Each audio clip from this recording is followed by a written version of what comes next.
Ideme robiť, hneď ak som teraz prišiel, si ideme urobiť práženicu s zúbkami. Čerstvý chlebík máme z mrazničky vyťahnutý. A trošku oddychnem, bo unavený som vypil 2 piva.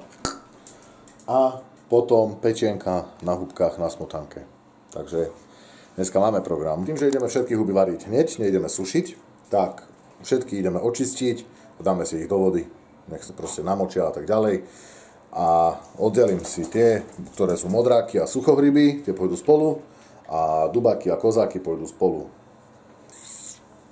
Uľavilo sa mi strašne, Euka povedala, že či môže ona toto krajať, huby, čistiť, takže výborne, ja môžem si oddychnúť a ísť kúpiť smotanu na pečienku.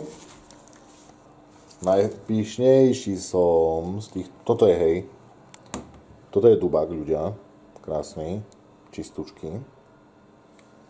Toto ma potešilo. Tu je druhý dubačík. Ojedený, ale tiež je čistý. Žiadne červíky, ale cítiť, že je fajn. Ale najpyšnejší som na tento kozár. Koň. Krásne. Mega načistené húbky. Pekne zafarbili vodu. Ideme si robiť praženicu. Jaj, toto hovučanie. Celé dni nám tu hučí. Ja neviem, čo to je za bulinky. Toto je on, jednoznačne.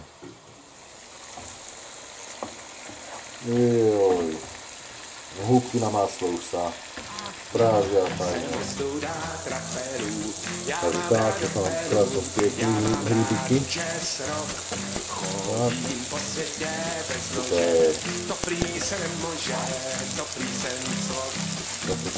Já jsem nikdy neplul na šífu a všem šerifům jsem říkal pane, já jsem ostuda trampů, já když chlempu, tak v autokempu.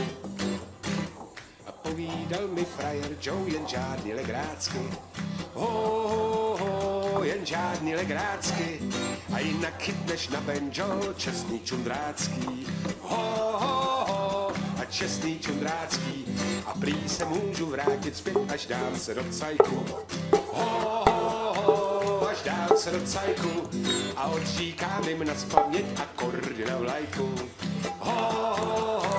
akordy na vlajku, a já jsem ostuda traperů, já mám rád operu, já mám rád folk rock, chodím po světě bez nože, to prý se nemůže, to prý se nic